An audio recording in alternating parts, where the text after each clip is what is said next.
Now, this is how you can share Instagram story to WhatsApp status on your iPhone.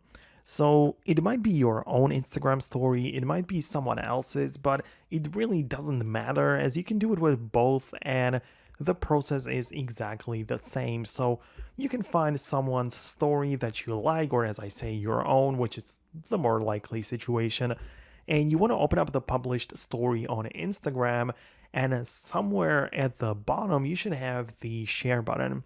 And when you click on the share, which is like this paper plane icon, you immediately have the ability to send it to someone on Instagram, which is the default way. But at the bottom, you have like a line of other apps and other places where you can post it.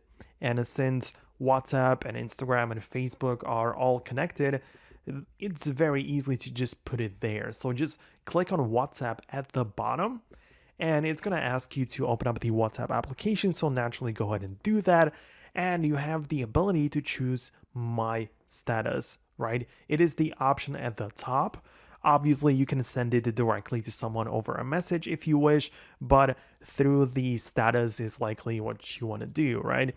And so you can select this. You can also choose which people can see your status, like your contacts or only specific people, or you can exclude some of your contacts if you don't want just some specific people to just not see your story or the status.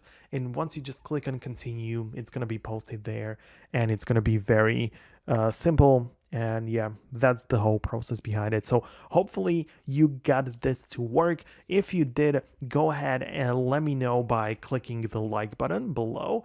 And you can also just leave a comment saying whichever thing you like, some insights. If you have a question, go ahead and leave that below. I'm just going to be really glad to see that. So go ahead and do it, and I'll see you in the future video.